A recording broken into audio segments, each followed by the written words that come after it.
এদিকে বাসায় ফোন দিয়েছে ওনার ওয়াইফের নাম্বারে ফোন দিয়ে বলতেছে সজীব স্ট্রোক করছে, আপনারা কি মেডিকেল আসেন।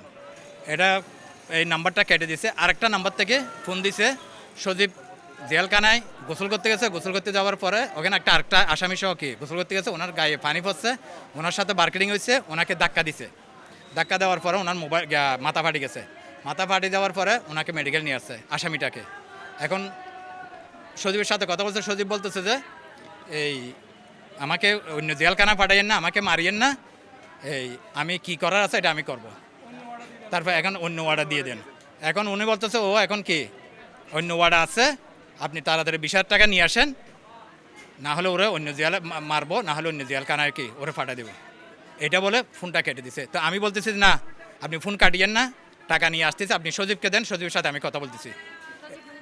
যিনি মারা গেছে ওনাকে দেন, হয়তো আপনি তাড়াতাড়ি টাকা ফাটাবেন কি ফাটাবেন না, হট করে ফোন মোবাইলটা কেটে দিছে। এরপর আধা ঘন্টা পর আবার ফোন গেছে যে কি এই সজীব মারা গেছে, স্ট্রোক করে মারা গেছে। আর ওই যে একটা চক্র আছে এখানে, বুঝছেন, ওকে এটা কনস্পিরেসি করে ঢুকাইছে জেলখানায়।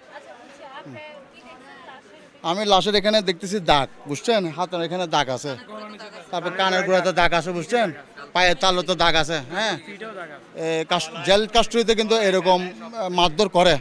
হ্যাঁ, আমি নিজেও কিন্তু কাস্টডিতে ছিলাম মামলায়, ঠিক আছে, আমি জানি।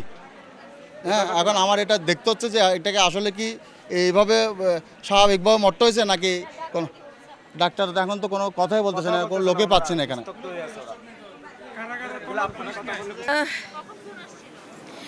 সকাল 11টার এদিকে হবে, কল দিয়ে বলতেছে আপনার হাজব্যান্ডকে আমরা চট্টগ্রাম মেডিকেল ইমার্জেন্সিতে নিয়ে আসি। কেন, কি হয়েছে? ওনার এনআইডি কার্ড খুঁজতেছে।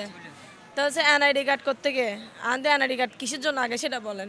তো বলতেছে যে আপনি আগে এনআইডি কার্ড দেন। ওনার বাড়ি বলতেছে ঠিকানা দিছে উল্টাপাল্টা, উনি নাকি উল্টাপাল্টা ঠিকানা দিছে। ওনার তো উল্টাপাল্টা ঠিকানা দেওয়ার কোনো কারণ নাই। আমি জানি যে ওনার মামলার কাগজে সব কিছুতেই আছে যে কি আমাদের অরিজিনাল ঠিকানা। ওখানে বলতেছে কুমিল্লায় দিছে, কোথায় দিছে, কি বলতেছে বলে ওনারা রেখে দিছে। আমি আবার কল দিছে, আমি তো ভাই সত্যি করে বলেন কি হয়েছে। উনি কল দিয়ে বলছে উনি তো স্ট্রোক করছে, ওনাকে আমরা মেডিকেল নিয়ে আসি। তখন 11টার অনেক পরে। আমি বলছি কি স্ট্রোক করছে।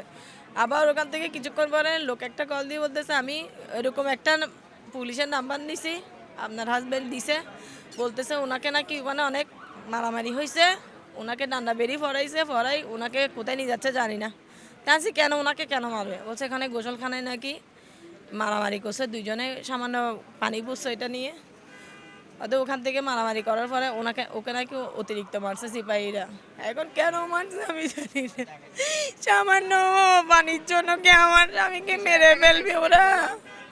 এরপরে নাম্বার যেটা দিয়েছে ওইটাতে আমি কল দিছি, আমার মোবাইলে টাকা ছিল না, আমার শ্বশুরের এটা থেকে কল দিছি। ওখানে বলতেছে যদি টাকা না, 20,000 টাকা দিতে হবে 15 মিনিটে। যদি 20,000 টাকা না দেয় তাহলে ওনাকে অন্য থানায় আরেকটা মামলা দিয়ে, কোর্টে চালান দিয়ে আরেকটা মামলা দিয়ে অন্য থানায় পাঠাই দিবে। সজীব নাকি উনি আবার সজীবের কথাটাও রিপিট করতেছে, মানে উনি বলতেছে কোথাও দিতে হবে না, টাকা নাকি পাঠাই দিবে। এটা বলে আমার আঙ্কেলকে কল দিছে, বলতেছে 20,000 টাকা দিতে। আমরা দিছে, তখন আমাদেরকে পুলিশে কোনো রকম কথা বলতেছে না, কোনো কথা বলতেছে না ওরা, কেউ নাই। একজন লোককে দিয়ে ওরা নামাজ পড়তে চলে গেছে নাকি, একজন চলে গেছে। ওনাকে জিজ্ঞাসা করতেছি কি সমস্যা। উনি হচ্ছে যে একজন কারাগারের আসামি, ঠিক আছে, উনি হচ্ছে একজন কারাগারের আসামি। তো একজন কারাগারের আসামির সাথে ডেফিনেটলি কারারক্ষী পুলিশ থাকবে, ঠিক আছে। 3জন কারারক্ষী ছিল এখানের মধ্যে। আমরা যখন ওনার সাথে তো কথা বলতেছি যে উনি কীভাবে মারা গেছেন, নিশ্চয়ই আপনারা ইনভলভ আছেন, আমাদের সাথে কোনো কথা বলতেছে না টোটালি। একজন আসামিকে ফেলে তো এভাবে কারারক্ষী বা পুলিশ যাইতে পারে না, ডেফিনেটলি ওনার সাথে থাকবে। কেউ নাই ওনার সাথে, টোটালি কেউ নাই, সরি না, চলে গেছে ওনারা এখন আসছে যে আমরা যখন সবাই চিল্লাচিল্লি করতেছে, ওর ফ্যামিলি মেম্বাররা চিল্লাচিল্লি করতেছে, এরপর চলে গেছে যে, কিন্তু ওনারা কেউ নাই। আপনার এখানে উপরেও কতগুলো আসামি আছে, ওনাদের সাথে পুলিশ আছে, কিন্তু এখানে ওনার সাথে কেউ ছিল না। একটা লাস্ট যে আইনি প্রক্রিয়াভাবে ওনারা ফ্যামিলিকে বোঝাই দিবে, একটা আইনি ল আছে, একটা কোর্টের ল আছে, 2 টাকা 90 পয়সা না সামথিং এরকম কিছু একটা দিয়ে সারা জীবনের জন্য একটা জামিন নেই। তো এটা ওর ফ্যামিলিও তো বোঝা দেয় নাই, মানে এখান থেকে আমরা এখন চালিয়ে নিয়ে যেতে পারবো, এটা তো নর্মাল বিষয়, এটা কি?